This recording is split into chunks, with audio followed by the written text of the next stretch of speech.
자, 이번 시간은 2020년 5월달 기출문제 한번 보도록 하죠. 41번의 조세법 기본 원칙. 자, 이거는 그냥 윤리 문제예요. 읽으시면 쭉쭉 바로바로 푸실 수 있을 것 같고. 42번 서류 송달 오랜만에 봤죠. 서류 송달. 우리 납세 의무자가 과세관청에 보내는 게 있고요. 그 다음에 과세관청에서 우리한테 보내는 게 있죠. 우리 과세관청에서 이 납세 의무자한테 과세에 관한 서류 전달해 주는 거. 자, 얘를 송달이라고 했다면 납세 의무자는 이제 신고라는 행위를 하게 되죠. 그래서 원칙적으로 과세관청에서 우리한테 줄 때는 뭘 기준으로 간다고 하냐면, 자, 이때는 도달주의에 따라 가는 걸로 우리가 보고 있습니다.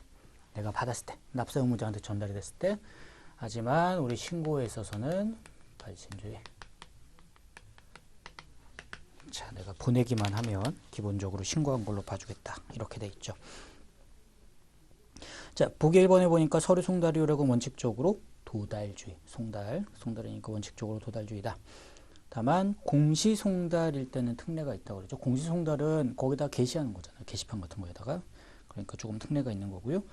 2번에 보면 서류는 교부, 우편, 전자송달을 의하는 걸 원칙으로 한다. 자, 교부 내가 직접 주던지 우편을 통해 주던지 또는 전자송달하는 게 원칙이고, 다만 주소를 몰라요. 그래서 갖다 줄 수가 없죠. 자, 그럴 때는 공시송달을 하죠.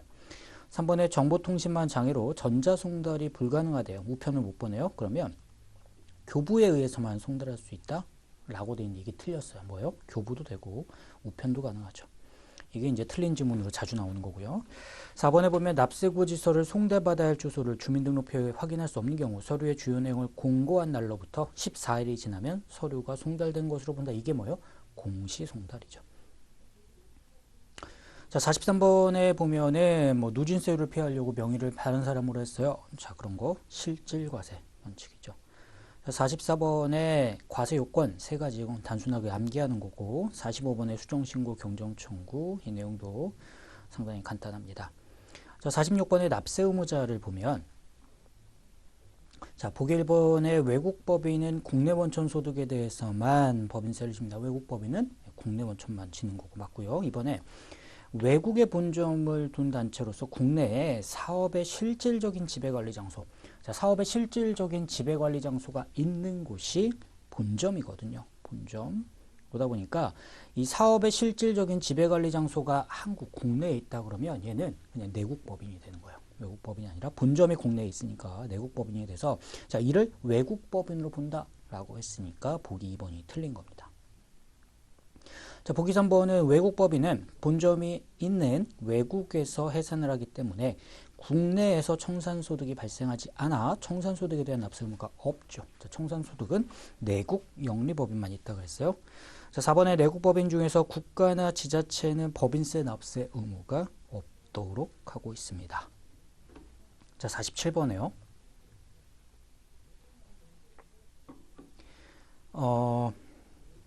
법인세 과표를 구하는 문제예요. 과세표준을 구하는 문제인데 저는 중요할 것 같아요. 어려운 문제거든요. 보시면 과세표준이라는 걸 여기서부터 한번 구해가 볼까요? 구해가 보면 결산서상 당기순이액이 1억이 있고요. 그 다음에 입금이 있을 거고 회사에 손금이 있을 거예요. 그래서 입금산입, 손금산입을 보니까 4천하고 마이너스 2천이죠. 자, 이래서 기부금 여기에다가 플러스 마이너스 기부금 조정이까지 하고 나면, 자, 그 소득을 뭐라고 해요? 각사소라고 하죠. 각사소. 그 각사소라는 게 구해지고 나면 그 금액이 얼마냐? 그러니까 1억 2천이죠. 지금 기부금에 대한 얘기가 없으니까.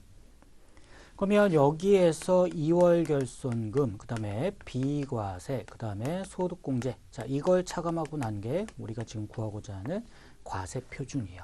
자, 이 과세표준을 구하는 단계에서 지금 비과세하고 소득공제는 얘기가 없으니까 지금 할 수 있는 건 2월 결손금이란 걸 차감을 할 건데, 자, 2월 결손금이 첫 번째 중소기업일 때 하고 중소기업이 아닐 때가 다를 텐데, 지금 문제에서는요, 문제 지문 제일 끝에 보면, 표 바로 위에 보면 중소기업이 아니라 그랬어요. 자, 중소기업의 경우에는 각 사업연도 소득의 100%까지가 되지만 중소기업이 아닌 경우에는 자, 이제 몇 퍼센트냐면 80%예요. 자, 우리 작년까지 이거 몇 퍼센트였어요? 60%였죠? 그거 지금 80%로 바뀌었다. 자, 이제 60% 아니고 80%까지 가능하다. 그러면 2월 결손금 공제가 가능한 금액만 먼저 뽑아보면 9,600까지 가능한 거야. 9,600까지? 근데 이 9,600까지 다 되나요? 2월 결손금이 실제 얼마 있나 봐보세요. 얼마 있나 봤더니 지금 결손금이 2008년, 14년, 18년 세 가지가 있어요. 그러면 2009년 이전 거는 5년밖에 2월이 안 되니까 얘는 5년 2월에 봤자 13년이라서 이미 다 끝났어요. 그러면 2014하고 18인데 2014년도, 2018년도 이때는 얼마예요? 10년까지. 그러면 2014년 것도 현재 23년이니까 가능하고 2018년도 거 가능해요. 자, 거기 보면 결손금이 회계상이 있고 세무상이 있죠. 세법이니까 세무상 2월 결손금. 그럼 얼마예요? 2014년 6천, 2018년 4천이니까 지금 결손금 남아있는 게 1억 원이 있다는 거야. 자, 1억 원만큼 사용할 수 있는데 여기에서는 지금 얼마 쓸 수 있어요? 9,600까지 쓸 수 있으니까 9,600 쓰면 되겠네요. 그래서 여기다가 9,600을 차감하는 거죠. 자, 그러면 과세 표준은 2,400이 되더라. 자, 이렇게 해서 계산하는 거예요. 그 정답이 3번입니다.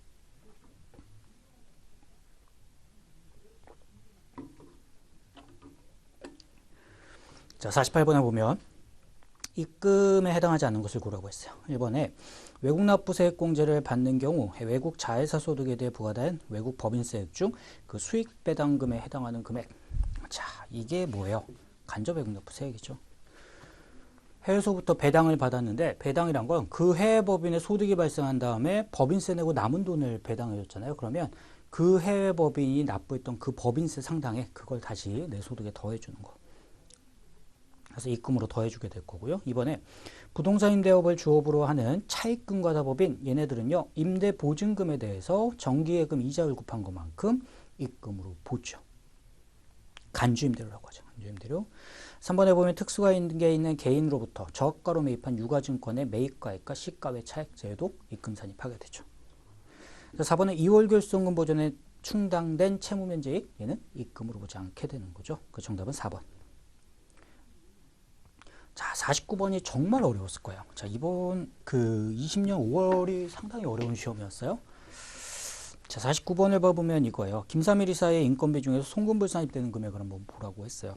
자, 기억해 보니까 뭐 3년 9개월 근무하다가 X1년 12월 31일 날 퇴직을 했는데 주삼일이 김삼일 이사에게 퇴직급여로 1,500을 줬어요. 퇴직급여로 1,500을 줬고 이것에 보면 퇴직 전 1년간 김삼일 이사에게 지급한 급여액이 2,400이 있고 상여금이 1,000만 원이라고 합니다. 그러면서 이 상여금 1,000만 원을 얘기하면서 정관상 지급 한도를 초과한 금액이 얼마가 포함되어 있냐? 200이 있다는 거예요. 자, 그러면 상여금 중에서 송금불산입된 금액을 찾아보죠. 자, 송금불산입된 금액들을 찾아보면 상여금에서 200이 있어요. 200. 자, 그리고 또 뭘 줬어요? 퇴직금을 줬으니까 자, 퇴직금에서도 얼마가 부인됐나를 보면 되는데 자, 회사가 지급한 금액이 있고 세법상 한도 금액이 있을 텐데 회사는 지금 퇴직금 얼마 줬냐면 1,500을 줬어요. 자, 세법상 한도를 보죠. 퇴직금 지급할 수 있는 세법상 한도를 계산을 해보면 자, 이 사람이 지금 누구예요? 직원이에요? 임원이에요? 임원이죠. 임원이면 회사에 임원 퇴직금 지급 규정이 있는지를 봐야 됐더니 임원 퇴직금 규정이 있나요? 보니까 니은에 두 번째 줄 보세요. 임원 퇴직급여제도 규정이 없대요. 자, 규정이 없으면 어떻게 해요? 법인세법에 한도를 두고 있죠. 총급여의 10% 근속연수죠. 자, 그러면 총급여를 뽑아야 되니까 자료 디귿에 급여 자료가 있었죠. 자, 지급한 급여가 2,400에 상여금이 1,000만 원인데 200만 원만큼은 송금 인정 안 됐으니까 회사가 지급한 급여가 여기에서 1,000만 원인데 여기서 200만큼은 인정 안 됐으니까 3,200이에요. 3,200. 자, 그 총급여 곱하기 10% 한 다음에 곱하기 근속연수인데요. 근속연수가 기억에 나오죠. 3년 9개월. 그러니까 3와 12분의 9를 곱했다는 거죠. 자, 그러면 이 한도 금액 계산해 보면 이게 320. 320에다가 3과 12분의 9 곱하면 여기 한도 금액이 나왔고요. 그 금액이 얼마가 나오냐면 1,200이 나와요. 자, 한도가 1,200인데 1,500만큼 지급했으면 퇴직금에서 송금 인정 안 되는 금액이 300이 나오죠. 그래서 전체적으로 송금불상 입된 금액은 500. 그 정답은 2번. 이 49번은 이걸 풀어서 맞춘 사람은 거의 없을 거야. 풀어서 맞춘 사람은. 자, 50번. 송금불산입 설명으로 올바르지 않은 것을 고른 겁니다. 1번. 직원이 사용하고 있는 사택의 유지비 사용료. 이거 어때요? 송금 되죠? 근데 끝에 송금에 산입하지 않는다 했으니까 1번은 그래서 틀린 거고요. 자, 2번에 잉여금 처분 항목은 확정된 소득의 처분사항이니까 만약에 잉여금의 처분을 손비로 계상하면 그 금액은 송금으로 인정되지 않죠. 잉여금 처분을 해야지. 회사가 만약에 비용으로 계상했다라고 하면 그건 송금불산입합니다. 3번 토지에 대한 취득세 뭐요? 토지의 취득원가죠. 그래서 끝에 쭉 보면 토지의 취득금액에 포함합니다. 맞고요. 4번 법령이나 행정명령을 위반하여 보게 된 벌금이나 과태료 자 이런 거 송금 인정하지 않죠. 그래서 끝에 보면 송금으로 인정되지 않습니다. 정답은 1번이고요. 자, 51번 보면 할부 판매에 관한 거예요. 그랬을 때 자, 회사가 필요한 세무 조정을 해버려. 자, 회사 어떻게 했느냐? 기억에 2월 25일 날 계약을 했고요. 니은에 보면 5천만 원에 팔았죠. 자, 디귿의 결제 조건을 보니까 2월 25일 날 계약금 500을 받고요. 자, 그러면 나머지 4,500은 어떻게 받느냐? 6개월에 경과할 때마다 900만 원씩. 그럼 5번에 나눠 받는 거죠. 5번 동안 나눠서 받게 되면 자, 6개월씩 5번 나눠서 받게 되니까 1년 이상 걸쳐서 얘를 받게 되니까 장기 할부가 되죠. 장기 할부. 자, 이 장기 할부에 대해서 리얼의 회사의 회계 처리 보니까 단기에 5천만 원을 전부 다 매출로 인식했대요. 자, 그럼 회사는 뭐 한 거예요? 명목가치 인도 기준으로 한 거죠. 올해 인도하면서 전부 다 수익 인식했으면 명목가치 인도 기준 한 거예요. 자, 그러면 이 장기 할부에 대해서 세법상 원칙은 뭐예요? 명목가치 인도 기준. 회사가 뭐 했어요? 명목가치 인도 기준. 차이 있어요? 없죠. 그러면 세무조정이 없습니다. 그 정답이 1번. 자, 52번 보죠. 52번도 어려웠어요. 52번도. 20년 5월에 거의 뭐 죽음의 회차였습니다. 문제가 살벌해요. 다들 계산하려면 바로 그냥 이렇게 탁탁탁탁 계산해서 나오는 게 아니라 계산 한번 하려면 여러 가지를 여러분들이 좀 봐야 되는 문제들이 또 너무 많이 나왔어요. 상당히 난이도가 체감하는 난이도가 엄청 높았을 거다. 이때는.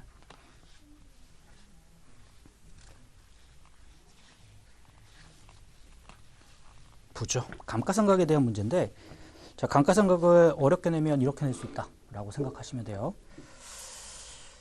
자, 감가상각을 어렵게 내려면 뭘 내면 됩니까? 정률법을 내면 됩니다. 정액법은 너무 간단하고 정률법을 내면 되는데 자, 정률법을 낼 때도 그냥 내는 게 아니라요. 첫 해 말고 두 번째 해를 내면 되죠. 그러면 문제가 정말 난이도가 높아지죠. 자, 이 문제를 보니까 3일이 제조업을 영위하는 법인인데요. 자, 기계장치가 있는데 삼각자료가 다음과 같대요. 그랬을 때 X2년도에 기계장치 삼각에 대한 세무조정을 해보라고 했어요.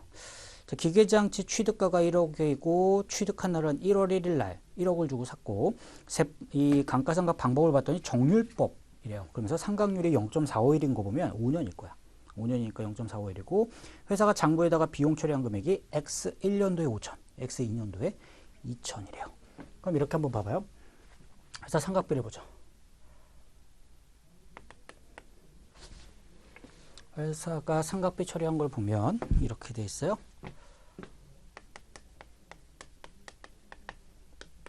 먼저 X1년도 보죠. X1년도에 회사가 삼각비 처리한 금액을 보니까 5천만 원이 되었어요. 얘가 자꾸 이러네요.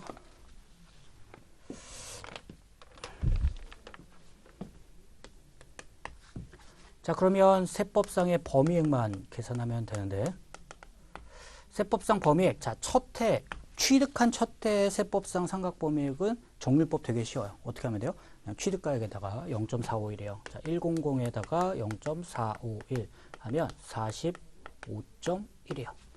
자, 범위액이 45.1인데 50 삼각했으니까 4.9죠. 자, 부인액이 4.9예요.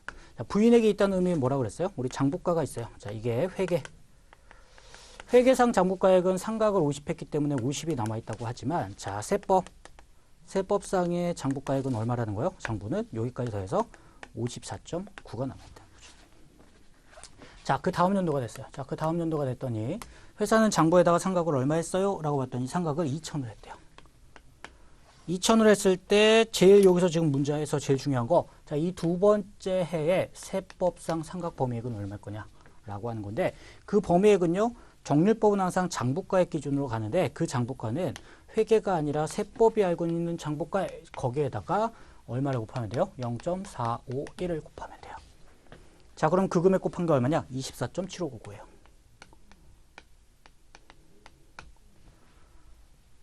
상각 범위액이 24.7599인데 회사가 상각을 20밖에 안 했어요. 뭐요? 시인부족액. 자, 시인부족액은 원래 조정하지 않지만 작년에 뭐가 있어요? 네, 한도 초과로 송금불산입된 금액이 490이 있어요. 490이니까 얼마 되면 돼요? 네, 4.7599까지만. 자, 여기까지만 송금으로 산입이 가능하게 되죠. 그래서 X2년도에 가능한 거는 4.7599만큼을 송금으로 산입하게 되는 거죠. 그래서 정답은 4번이에요. 어려워. 자, 다음에 53번. 송금불산입 금액을 구하라고 했어요. 그랬더니 자, 건물은요. 이걸로 뭐 해야 돼요? 자료를 보니까 첫 번째 줄에 다시 53번 문제를 다시 보면 송금불산입되는 금액을 구하라고 했는데 끝에 보세요. 단 법인은 감가상각 방법을 신고하지 않았대요. 자, 감가상각 방법 신고하지 않으면 세법이 생각하는 방법으로 가요. 그때 뭐였어요? 건물, 구축물. 자, 걔네들은 뭐로 가요? 정액법. 그 다음에 건물, 구축물을 제외한 나머지 애들 세법은 뭐로 간다고 했어요? 정율법으로 가요. 자, 그 내용을 알아야 이걸 풀 수 있죠. 자, 그럼 건물 같은 경우는 건물 같은 경우는 세법상 상각 범위액이 뭐로 가겠어요? 건물은 정액법이니까 60만 원이고요. 그 60만 원 표시하시고 기계장치는 정율법으로 세법이 알고 있기 때문에 단기 상각 범위액이 2347500이에요. 자, 그러면 건물부터 봐요. 단기 상각비가 165만 원인데 세법상 범위액이 60만 원이에요. 그러니까 한도 초과가 105만 원이 나오죠. 이게 이제 건물이고 그 다음에 옆에 있는 기계를 봐보면요. 기계는 회사 상각비가 270인데 한도가 2347500이잖아요. 그러면 얘는 352,500이 나오니까 자, 이거 둘 다 해서 한도 초과 금액 계산해 보면 1402,500. 정답은 2번이죠. 2번에 있는 1402,500이다. 자, 회사가 상각방법을 신고하지 않았을 때 건물은 정액법. 그 다음에 그걸 제외한 자산은 정률법이다. 알고 계셔야죠. 54번이 문제 엄청 거창해 보이는데 보면 되게 쉬워요. 봐보세요. 자, 관련 자료란 걸 가운데 주고요. 제일 밑에다가 15호소식 줬어요. 15호소식 줬어요. 그러면서 걔네들 하나씩 레퍼런스를 걸어놨죠. 자, 일단 제일 위에 있는 관련 자료에 우리 중간에 있는 관련 자료에 가번에 기부금 봐요. 기부금에는 대표이사 향후에 지출한 비지정 기부금이 포함되어 있습니다. 있다라고 했죠. 그래서 그 비지정기부금 800만 원 어떻게 하느냐? 밑에 있는 세무조정을 보면 기억번에 비지정기부금 800만 원을 송금불산입했다는 거예요. 자, 근데 문제는 뭐예요? 옆에 소득처분 뭐로 했어요? 비지정기부금인데 유보. 아니죠. 그냥 누군가한테 소득 귀속됐을 거 아니에요. 그러니까 기타 사유외출이에요. 그래서 기억이 맞는 듯 하면서 틀린 거예요. 소득처분 때문에. 그 정답이 1번이 되고요.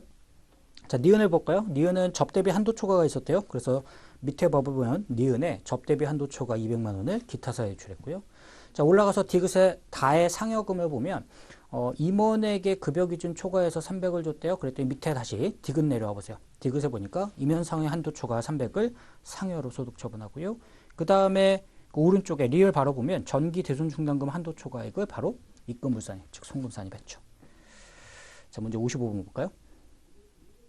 지급이자 송금불산입 그거에 대한 자문한 내용인데 옳은 것을 고르라고 했어요. 옳은 것. 자, 먼저 보기 1번에 회사가 사채를 빌려다 쓰고 사채업자에게 지급한 이자는 채권자가 누구인지 실명으로 밝히더라도 전액 송금불산입한다. 우리 거의 계속 자주 나오죠. 밝혔을 땐 상관없어요. 밝히지 못했을 때 송금불산입하는 거예요. 1번 틀렸고요. 2번에 법인세법에서는 자본화 대상 자산 취득과 직접 관련하여 개별적으로 차입된 자금에 대한 이자만을 자본할 수 있기 때문에 일반 차입금에 대한 이자는 자본할 수 없나요? 아니죠. 할 수 있죠. 2번 틀렸고 3번 업무에 직접 사용하지 않는 자동차를 보유하면 지급이자 중 일정 금액이 송금불산입 되므로 업무에 쓰지 않는 자동차를 취득하는 것은 신중하게 검토를 해야 합니다. 맞는 말이고요. 4번 채권의 이자를 당해채권의 발행법인이 직접 지급하는 경우에는 해당 이자를 전액 송금불산입한다? 아니요. 그게 불분명할 때, 채권자가 불분명할 때만 그런 거지 누구한테 줬는지 명확하다라고 하면 당연히 송금 인정되는 거죠. 자, 56번 보면요. 퇴직급여 충당금이 나오죠. 그러면서 문제에서 퇴직급여 충당금 한도 초과액을 물어봤어요. 이거는 딱 그것만 하면 되죠. 퇴충 한도 계산해서 한도 초과 금액이 얼마인지만 계산하면 되는 거예요.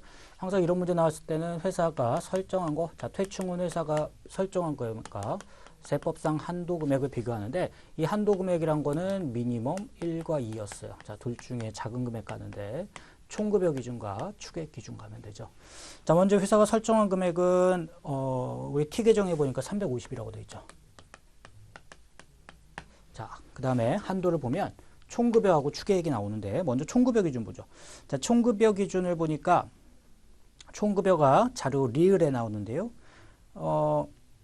퇴직급여 지급 대상이 되는 임직원한테 지급한 총급여 상여가 1억 1천이에요. 자, 얘는 제가 100만 단위로 쓸게요. 그러면 얘가 얼마겠어요? 얘가 550이겠죠.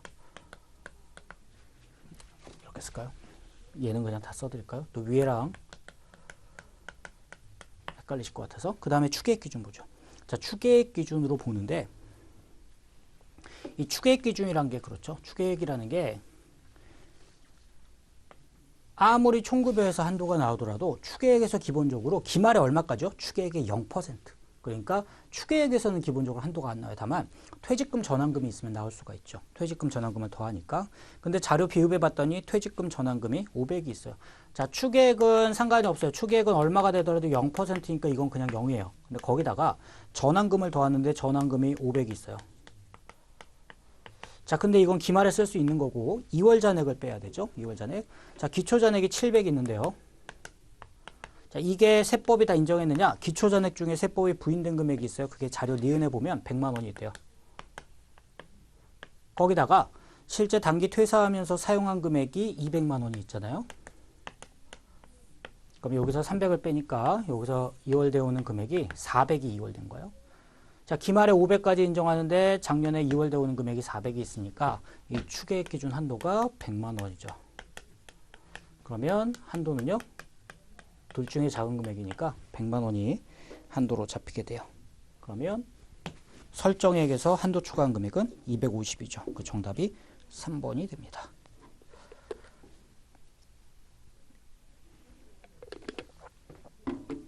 자, 57번 준비금이요. 준비금은 나오는 문제 유형이 너무 정형화되어 있어요. 자, 옳지 않은 것을 고르는데요. 1번에 현재 조특법에서 규정하는 준비금은 없나요? 있죠. 법인세, 우리 지금 교재에서 다루는 거는 법인세 3개하고 조특법 하나죠. 조특법이라는 게 손실보전 준비금이라는 게 나와 있어요. 신용회복 목적 회사에. 그래서 1번 틀렸고요. 2번에 준비금은 손금에 산입할 때는 조세부담 경감하고 환입할 때는 조세부담이 증가한다. 그래서 그 똑같은 설명이 자료 4번에 나오죠. 보기 4번에 보면 준비금은 중소기업 등 조세정책적 목적에서 조세의 일부를 일정 기간 유예한다. 자, 손금에 산입할 때는 세금이 줄었다가 나중에 늘어. 그러니까 조세의 납부를 일정 기간 유예하는 효과밖에 없다. 보기 3번에 보면 법인세법상 준비금의 책임, 비상이용, 고유 목적. 그래서 우리 뭐라 그랬어요? 법인세를 공부하려면 고유의 비책이 있어야 된다고 했죠. 준비금을 어느 법에 따라 설정하는지 혹시나 시험 나올까봐 고유의 비책, 고유 목적, 비상이업, 체기준비 있다라고 했죠. 정답이 1번이고요. 자, 58번에 보면 부당이익 계산 부인과 관련해서 세무조정이 필요하지 않은 것을 고르라고 했습니다. 자, 보기 1번에 발행 주식의 30%를 출자하고 있는 내국법인 3위에게 운영자금 10억 원을 무상으로 대여해줬다. 자, 뭐요? 부당이익 해야죠. 2번에 보면 주 3일에 출자 임원 주식 1%예요. 그러면 특수관계인이죠. 3년간 주택매입자금 3억 원을 무상으로. 자, 출자자인 임원한테 주택매입자금을 무상으로 빌려줬다. 부당이익이 걸어야죠. 3번에 임원에 대한 임명권을 사실상 행사하는 창업주 명예회장. 자, 이 사람 특수관계인이죠. 자, 그 사람이 사택을 쓰는데 그 연간 유지비 1억 원이래요. 이거 송금불산입해야죠. 부당이익이고요. 자, 4번에 보면 X1년 3월 5일 날 3일과 특수관계 없는 자에게 시가 10억 원의 토지를 8억 원에 매각했다. 특수관계 없는 자하고 거래하는 거 이거는 부당이익이랑 상관없어요. 이거는 이제 의제기부금이 걸리니 안 걸리니 그걸 판단하는 거죠. 정답은 4번이고요. 자, 가산세에 대한 설명으로 잘못된 것. 자, 얘는 가산세 치고는 되게 쉬워요. 최과장을 보니까 납세 의무자가 법정 신고 기한 내에 세법에 따른 과표 신고서를 제출하지 않았다. 그 뭐 한 거예요? 무신고한 거죠. 신고 안 했으니까. 그러면 무신고 가산세. 자, 문과장이요. 법정 신고기한 내 신고한 과세표준이 세법상 신고해야 할 과표에 미달했다. 뭐 적게 신고했어. 그걸 뭐라 그래요? 과소신고했다 그러죠. 과소신고가산세. 자, 홍대리가 원천징수한 세액을 납부기한이 경과해서 납부했대요. 예, 이거는 원천징수 등 납부지원 가산세가 적용이 될 거고요. 자, 허대리가 그러네요. 납세자가 세법에 따른 납부기한 내에 국세를 납부하지 아니하거나 납부한 세액이 납부해야 할 세액에 미달한 경우에 납부지연 가산세가 적용이 되나 납세자가 환급받은 세액이 환급받아야 할 세액을 초과하는 경우에는 가산세가 적용되지 않습니다. 앞에까지 잘하다가 뒤에 환급을 많이 받았을 때도 어쨌든 토해내잖아요. 그러면 그거에 대해서 가산세를 당연히 납부해야 됩니다. 자, 60번에 신고납부 관련해서 옳은 것을 고릅니다. 1번에 법인세 납세 의무가 있는 내국법인은 각 사업연도 종료일로부터 3개월 이내에 법인세를 신고해야 한다. 어때요? 맞는 것 같아. 근데 여기 틀린 게 뭐냐면요. 각 사업연도 종료일이 속하는 달의 말일로부터죠. 그 날짜가 아니라. 1번은 그래서 틀렸고요. 자, 2번은 법인세 과표 신고할 때 내국법인의 재무상태, 포괄손익 등 첨부서류는 제출하지 않아도 되는 게 아니라 제출해야 되죠. 필수적 첨부서류니까. 3번에 각 사업연도 소득이 없거나 결손금이 있는 경우에도 법인세 신고는 해야 되죠. 그 3번은 맞고요. 4번에 법인세 신고기한 내에 납부하여야 하나 납부할 세액이 일정 금액을 초과할 경우 연부연납할 수 있다? 금액이 너무 많으면 분납할 수 있죠. 나눠서 내는 거지 연부연납 아니다. 자, 61번은 넘어가고요. 62번에 과세기간과 납세지 옳지 않은 거. 1번 거주자가 사망하면 1월 1일부터 사망일. 2번 거주자가 폐업하면 1월 1일부터 폐업일이냐? 아니죠. 12월 30일까지죠. 이거 주의해야 된다고 그랬죠.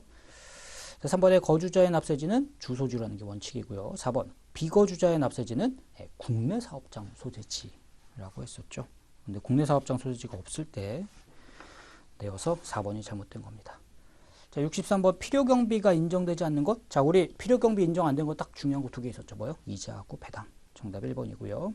자, 64번 각사소하고 법인세 차이. 자, 이것도 어렵지 않아요. 1번에 보면 첫 번째 줄 끝에 보세요. 개인 사업자 역시 출자금을 임의대로 인출할 수 없다. 개인 사업자는 임의대로 인출할 수 있죠. 그래서 1번이 틀렸고요. 일단 맞는 거 보면 2번에 재고자산 자가소비 계속 봤던 내용이고 3번에 대표자에 대한 급여 많이 봤던 내용이고 4번에 수입이자 수입배당금 계속 봤던 거라 금방 차이 조정하실 수 있을 겁니다. 65번에 보면 과세 대상인 총급여만 구하라 그랬어요. 근로소득을 주고 과세 대상이 되는 총급여만 한번 구해보세요 라고 하는 건데요. 구해볼까요?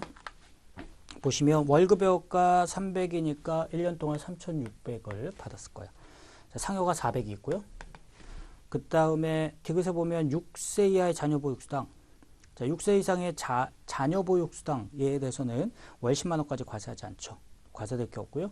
중식 때 월 15만 원인데 별도의 식사를 제공받고 있대요. 자, 밥은 밥대로 주고 식대는 식대 또 줬어요. 그럼 이 식대는 전부 다 과세예요. 그러니까 월 15만 원이니까 180만 원이죠. 180이 전부 다 과세가 되고 자가운전 보조금을 300을 받았는데 월 25만 원이야. 그러면 한 달에 5만 원씩이니까 60만 원이 과세소득이 잡히고 비읍번에 보면 법인세법상 상여로 처분된 금액 100만 원 이렇게 나오죠. 그럼 이게 4,340이에요. 그 정답은 2번이다. 자, 66번 보면 기타 소득으로 올바르지 않은 것을 고르는 겁니다. 자, 이번 기타 소득은 종합과세가 원칙이지만 기타 소득 금액이 300만 원 이하면 분리과세를 선택할 수 있다. 자주 나오는 표현이죠. 2번 국가 지정문화재로 지정된 서화골동품 양도. 자, 얘에 대해서는 비과세한다 그랬죠. 그리고 기타 소득으로 과세되지 않습니다. 3번에 복권 당첨 소득이요. 자, 이거 기타 소득인데 무조건 분리과세한다 그랬죠. 맞고요. 4번 고용관계 없는 자에게 강연을 하고 받은 강연료는 기타 소득인데 자, 이때 경비가 몇 퍼센트라고요? 60%. 근데 여기 80%라고 했으니까 틀린 게 되죠. 자, 67번 종합소득 공제. 올바르지 않은 것을 고르라고 했는데요. 1번에 경로우대 공제가 몇 살인가요? 70세 이상일 때고요. 2번에 기본공제 대상자가 아닌 자는 추가공제 대상자가 될 수 없습니다. 이거 중요하다 그랬죠. 3번 거주자와 생계를 같이 하는 장애인의 아들은 소득과 관계없이. 아니죠. 자, 장애인도 소득은 봐요. 나이는 안 보지만. 3번이 틀렸고요. 4번에 부양가족 공제할 때 계부, 계모, 의붓전유 전부 다 해당합니다. 맞는 표현이죠. 자, 68번 신용카드 공제요. 자, 1번에 해외에서 지출한 것도 공제 대상에 포함이 안 되죠. 포함된다 그랬으니까 1번 틀렸고요. 2번 신용카드 사용액이 총급의 25%를 초과하는 경우에만 소득공제액이 발생하죠. 카드 쓴 금액 중에서 총급의 25% 초과한 금액만 공제 대상이죠. 3번에 정부 지자체에 납부하는 국세, 지방세, 전기료 이거는 공제 대상 금액에 포함하지 않죠. 4번에 도서, 공연, 박물관, 미술관 자 이런 데서 쓴 거는 신용카드 공제할 때 조금 더 높게 공제율을 높게 적용해 주죠. 자 69번 보죠. 의료비세액 공제 대상에 해당하지 않는 것. 1번에 정밀 건강진단비, 건강검진 자 이런 거 되고요. 2번에 뇌졸중 환자가 휠체어 구입했대요. 자 이런 거 당연히 돼야죠. 3번에 암 치료를 위해 외국 대학병원. 자 외국이죠. 외국은 안 돼요. 안타깝지만 4번 보청기 가능합니다. 정답은 3번. 자 70번에 원천징수 올바르지 않은 것을 고릅니다. 1번에 원천징수는 소득금액을 지급하는 자가 부과한 의무로 지급받는 자가 개인인지 법인인지 관계없이 동일하다? 아니에요. 법인이면 법인세, 지급받는 애가 개인이면 소득세를 적용하죠. 1번 틀렸고요. 2번 원천징수 의무자는 원천징수한 소득세를 다음 달 10일까지 납부하죠. 맞고요. 3번에 예납적 원천징수는 확정신고가 필요하지만 완납적일 땐 확정신고 불필요하죠. 맞고요. 원천징수하면 조세 수입 조기 확보하고 탈세 방지되죠. 맞습니다. 자, 71번에 보면 양도소득 자료를 준 다음에 양도 차익하고 과표를 구하라 그랬어요. 자, 이거는 여러분들이 양도세 거래 계산 구조를 아느냐를 묻는 거죠. 먼저 양도 차익은 뭐예요? 내가 양도를 통해서 얼마의 이익을 받느냐라고 하는 거죠. 그래서 보면 양도 당시 실질 거래가가 5천. 내가 5천에 판 거예요. 이거 얼마에 샀냐면 취득했을 때 2천에 샀어요. 2천에 샀던 애 5천에 팔아서 3천을 벌었는데 양도 비용이 500이 발생했잖아요. 500이 발생했으니까 양도 차익을 보면 자, 양도 차익이란 거는 5천에서 2천하고 500을 뺐으니까 2,500이죠. 자, 그러면 양도 차익에 대해서 바로 같이 하는 게 아니라 장기 보유란 걸 한번 빼주고 그 다음에 양도소득 기본공제라는 걸 차감해주면 이게 뭐가 되냐면 과표가 되는 거잖아요. 자, 그러면 과표를 계산하는 단계에서 두 가지를 빼주는데 먼저 장기 보유 같은 경우는 지금 몇 퍼센트래요? 20% 적용한다고 돼 있으니까 2,500에 20%면 500이 될 거고요. 양도소득 기본공제는 그냥 250을 빼주는 거죠. 자, 그러면 17.5인가요? 네. 그래서 양도 차익은 2,500이고 과세 표준은 1,750이 되죠. 72번에 보면요. 부가세 납세 의무자. 보기 1, 2, 3번은 계속 봤던 거고요. 4번 보면 재화를 수입하는 자는 사업자인지 여부와 관계없이 납세 의무자에 해당한다. 자, 이 표현 맞는 거 보실 수 있으면 될 것 같고요. 73번에 부가가치세법상 사업자 등록. 부가가치세법상. 자, 김순희 씨가 어제 초등학생을 대상으로 한 수학학원, 학원 뭐예요? 면세사업. 자, 면세사업자면은 부가세법상 사업자 등록하나요? 아니, 부가세법상은 아닐 거예요. 그래서 아니고요. 김영희 씨 보니까 저희 지역사회를 위해 신문을 발간하려고 합니다. 신문은 면세죠. 근데 신문 구독만으로는 운영이 안 돼서 광고도 할 생각입니다. 저 광고는 부가세? 과세. 그러니까 이 사람은 과세도 하고 면세도 한 사람이에요. 그럼 어쨌든 과세가 있기 때문에 부가세법상 겸용사업자로 신고를 해줘야 돼요. 자, 김영수 이번 시즌 화장품에 대한 반응이 좋아서 이번 달 안으로 용산구에 직매장을 추가로 설치해서 판매량을 더욱 늘릴 예정입니다. 자, 직매장 어때요? 네, 재화나 용역의 공급이 발생하죠. 그러니까 걔는 사업장에 해당해서 부가세법상 사업장 신고를 해줘야 되고요. 자, 김철수 씨가 의류 재고가 늘어나서 현재 창고는 수용이 힘들어서 보관만을 목적으로 한 창고를 임차합니다. 보관만을 목적으로 한 창고 사업장인가요? 아니죠. 부가세법상 사업장은 아니더라. 그 정답은 김영희, 김영수 해서 3번입니다. 74번의 간주 공급이요. 옳지 않은 것을 고르겠습니다. 1번에 자가 공급의 경우 해당 재화를 사용하는 때 세금 계산서를 발급해야 한다. 자가 공급이 뭐예요? 내가 쓴 거잖아요. 근데 면세 준용이나 비용 없는 소형 수용차의 구입 또는 유지, 판매 목적 타사업장 반출. 자, 이런 것들인데 얘네들에 대해서 세금 계산서를 발급하느냐? 자, 원칙적으로 자가공급은 세금 계산서 발급 의무가 없습니다. 다만 판매 목적 타사업장 반출의 경우에만 예외적으로 있는 거죠. 1번 틀렸고요. 이번 개인적 공급의 공급 시기는 사용한 때죠. 사용한 때. 그리고 폐업 시전 존재하는 폐업한 날. 자, 3번에 보면 사업을 위해 무상으로 다른 사업자에게 인도 양도하는 견본품. 자, 이 견본품은 사업상 증여에 해당하지 않죠. 맞고요. 4번. 주사업장 총괄납부나 판매 목적 타사업장 반출할 때 세금 계산서를 발급하면 그때는 재화의 공급으로 보죠. 자, 다시요. 주사업장 총괄납부나 사업자 단위 과세는 판매 목적 타사업장 반출을 과세 대상 거래를 보지 않아요. 원칙적으로. 하지만 만약에 거기에 대해서 세금 계산서 교부했다라고 하면 네가 모르고 했으니까 그대로 인정해 줄게 라고 해서 걔를 재화의 공급으로 봐주는 거죠. 75번이요. 영세율에 대해서 올바르지 않은 것. 1번 영세율은 소비지급과세 원적 이중과세 문제에서 맞고요. 2번 영세율은 전 거래 단계에 대한 완전 면세가 가능하다 그랬죠. 맞고요. 3번 면세 사업자가 영세율 받으려면 뭐 해야 돼요? 면세를 포기해야 되죠. 맞고요. 4번 영세율이 적용되는 직수출 거래를 하더라도 세금 계산서 발행하느냐? 안 하죠. 직수출은 안 하죠. 정답은 4번이고요. 76번. 자, 다음 그 박스에 있는 내용을 설명한 겁니다. 동그라미 1번. 과세사업자에게 판매한 2천은 과표에 포함하지 않는다? 뭐 말도 안 되는 소리죠. 틀렸고요. 2번. 면세사업자에게 판매한 3천은 과표에 포함해야 한다? 맞아요. 그러니까 상대방이 누군가는 상관없어요. 부가세는 내 물건을 산 애가 과세사업자인지 면세사업자인지 그건 전혀 상관없고 부가세 과세 여부를 판단하는 건 내가 공급하는 게 재화나 용역을 공급하고 그 대가를 받는 거기만 하면 누구한테 팔든지 부가세는 당연히 과세하는 거다. 자, 보기 3번에 보면 원재료 매입할 때 부담한 부가세 330은 매입세액으로 공제한다? 자, 위에 다시 박스에 가보니까 매입 금액 볼 때 원재료 매입 봐보세요. 세금 계산서 받았는데 3,300에 샀어요. 자, 그럼 여기에 포함되어 있는 부가세 얼마요? 300이죠. 자, 근데 다시 밑에 동그라미 3번에 보면 원재료 매입 시에 부담한 부가세가 330이라고 써 있어서 이게 틀린 거예요. 300인데. 자, 매입세 공제해 주는데 매입세액 잘못 썼다는 거죠. 자, 보기 4번에 보면 일기 예정신고에 누락한 매출 금액은 확정신고의 과표에 포함해 신고할 수 없나요? 일기 예정 때 잘못했으면 일기 확정할 때 당연히 포함해서 신고해야죠. 그래서 정답은 2번이더라.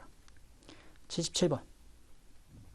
세금 계산서 올바르지 않은 것. 1번 사업자 편의를 위해서 일정 기간 거래액을 합계해서 한 번에 세금 계산서 발급할 수 있죠. 맞고요. 2번 부동산 임대는 실제 임대료와 간주 임대료 모두 세금 계산서 발급 의무가 면제되나요? 아니죠. 간주 임대료는 면제지만 실제 임대료 아니라 그랬죠. 3번 재화나 용역 공급 전에 세금 계산서 발행하고 7일 이내에 대가 받으면 매입세 공제 받을 수 있다고 했고요. 4번에 수정 세금 계산서는 당초에 세금 계산서 발급한 경우에만 수정을 할 수 있는 거죠. 뭔가 잘못한 걸 고치니까 원래 했던 게 있어야죠. 자, 78번은 계속 나왔던 거고요. 79번 보죠. 가산세가 부과되는 게 아닌 거. 자, 2번부터 볼까요? 가공의 세금 계산서 발행 가산세야죠. 3번 재화를 공급받고 타인 명의 세금 계산서. 자, 이것도 가산세 맞아야죠. 3번 사업자 등록을 안 했대요. 이것도 가산세죠. 그래서 2번, 3번, 4번이 워낙 명확한 걸로 보실 수가 있었을 거고, 자, 1번에 보면 예정신고 시에 매입처벌합계표를 제출하지 않고 확정신고 시 제출했다. 세금계산서는 받았어요. 근데 이 세금계산서 받은 걸 매입처벌합계표에 써야 되는데 예정신고 때 안 썼대.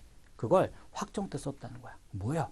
예정 때 매입세 공제 받을 걸 확정 때 받았어. 그럼 뭐야? 얘는 이미 손해보고 있어요. 근데 그걸 무슨 또, 야, 너 이거 왜 늦게 했어? 라고 하면서 가산세 때릴 때 산 건 아니죠. 자, 80번 보면 일반하고 간이 비교한 거죠. 간이 기준으로만 쭉 봐봐요. 간이 기준으로 1년에 공급 대가 8천만 원 맞죠? 개인 사업자고요. 간이 과세를 포기하고 일반이 될 수 있죠. 나 간이 싫어요. 안 할게요. 할 수 있어요. 3번 대손세액 공제가 없습니다. 대손세액. 왜요? 간이라는 애들은 매출세액 매입세액이 아니에요. 그러니까 매출세액이 있으면 그 세액 자체가 내가 돈도 못 받았는데 냈어 이게 되지만 간이라는 애들은 내 판매 금액에 부가율급하고 그냥 10%에서 야 그냥 이게 대충 부가가치야 라고 해서 하는 애들이다 보니까 이 대손세액 공제 하기가 애매한 거죠. 그 대손세액 공제 없고요. 마지막으로 세금 계산서를 발급할 수 없도록 하고 있나요?